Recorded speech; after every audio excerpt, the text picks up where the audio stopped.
कल्पना कीजिए धरती से 400 किलोमीटर ऊपर एक ऐसी जगह की जहां पर सूरज हर 90 मिनट में उगता और अस्त होता है, जहां पर गुरुत्वाकर्षण का नाम नहीं है, जहां हर इंसान सितारों के बीच तैरता रहता है। जी हाँ, हम बात कर रहे हैं इंटरनेशनल स्पेस स्टेशन की, इंसानियत की अब तक की सबसे बड़ी अद्भुत प्रयोगशाला जो कि धरती से ऊपर आसमान में लगातार घूमती रहती है। इंटरनेशनल स्पेस स्टेशन यानी अंतर्राष्ट्रीय अंतरिक्ष स्टेशन एक ऐसी संरचना है जिसे 5 देशों के वैज्ञानिक ने मिलकर बनाया था। अमेरिका, रूस, जापान, यूरोप और कनाडा। यह स्टेशन एक विशाल सैटेलाइट जैसा है जो धरती की परिक्रमा करता रहता है। हर 90 मिनट में एक बार पूरी पृथ्वी का चक्कर लगा लेता है, यानी दिन में 16 बार सूरज उगता और अस्त होता है। बात थी 1984 की, जब अमेरिका के राष्ट्रपति डोनाल्ड रीगन एक सपना देखते हैं, धरती से बाहर एक ऐसा रिसर्च सेंटर बनाया जाए जहां पूरी दुनिया मिलकर काम करे। 1998 में इसका पहला हिस्सा लॉन्च हुआ। तब से लेकर आज तक इस स्टेशन को टुकड़े टुकड़े में जोड़ते हुए इसे बनाया जा चुका है। अब तक का सबसे महंगा और सबसे बड़ा मानव निर्मित अंतरिक्ष ढांचा है। इसकी कुल लागत थी लगभग $150 बिलियन। इसकी लंबाई करीब 109 मीटर है, यानी कि फुटबॉल के मैदान से भी बड़ा। इसमें कई मॉड्यूल होते हैं, कुछ इसमें प्रयोग होते हैं, कुछ रहने की जगह होती है और कुछ कंट्रोल सिस्टम होता है। यह स्टेशन लगभग धरती से 400 किलोमीटर ऊपर तैरता रहता है। इस स्टेशन की पृथ्वी की परिक्रमा करने की गति 28,000 किलोमीटर प्रति घंटा है। यदि इसे 1 सेकंड में निकाला जाए तो लगभग 7.5 किलोमीटर प्रति सेकंड की रफ्तार से यह पृथ्वी के चक्कर लगाता रहता है, जो कि 90 मिनट में एक चक्कर को पूरा कर लेता है और दिन भर में लगभग 16 चक्कर को लगाता है। जब कोई अंतरिक्ष यात्री इस पर पहुंचता है तो उसके लिए सब कुछ बदल जाता है। वहां पर गुरुत्वाकर्षण बल काम नहीं करता, नींद तैरते हुए लेनी पड़ती है और खाना पैकेट में आता है, और टॉयलेट जाना भी एक मिशन के जैसा लगता है।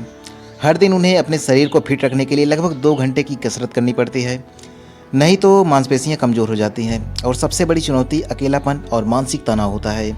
ये सिर्फ एक घूमती हुई इमारत नहीं है, यह है एक अंतरिक्ष का प्रयोगशाला जहाँ पर लगभग 250 से अधिक एस्ट्रोनॉट और वैज्ञानिक जाकर प्रयोग कर चुके हैं।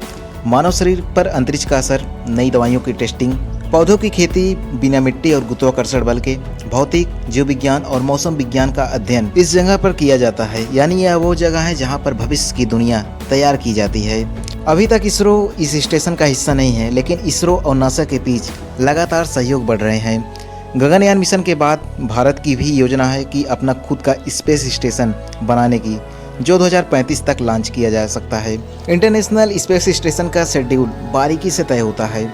कौन कौन सा प्रयोग करना है, कब करना है, क्या मरम्मत करनी है और किस टाइम पर खाना, व्यायाम और आराम करना है। नासा और अन्य एजेंसियां हर पल धरती से इस स्टेशन की निगरानी करती रहती हैं, हजारों कंप्यूटर, कैमरे और रेडियो के सिस्टम के जरिए। यह स्टेशन सिर्फ विज्ञान की प्रयोगशाला ही नहीं, यह इंसान की सीमाओं को तोड़ने की कोशिश भी है। एक ऐसा प्रयोग जहां सिद्ध करता है कि अगर एक साथ मिलकर कुछ करें तो सितारे तक भी पहुंचा जा सकता है। आज जहां पूरी दुनिया छोटे छोटे मुद्दे पर बटी हुई है, वहीं अंतरिक्ष में देशों के झंडे नहीं, सिर्फ इंसानियत का झंडा लहराता है। तो चलिए इस इंटरनेशनल स्पेस स्टेशन के जरिए कुछ आगे की बातों को समझने की कोशिश करते हैं। क्या इंसान मंगल ग्रह पर रह सकता है? क्या हम चंद्रमा पर कॉलोनी बना सकते हैं? क्या पृथ्वी के बाहर भी जीवन संभव है? इन सभी सवालों के जवाब धीरे धीरे इस पर हो रहे प्रयोग से मिलते रहेंगे। इस स्टेशन की सबसे बड़ी चुनौती यह है कि स्पेस डेविस से टकराव का खतरा, मशीनों की खराबी, अंतरिक्ष यात्रियों का स्वास्थ्य और लगातार खर्च। लेकिन इसके बावजूद इंसान ने इस पर 25 सालों तक सुरक्षित सक्रिय काम किया।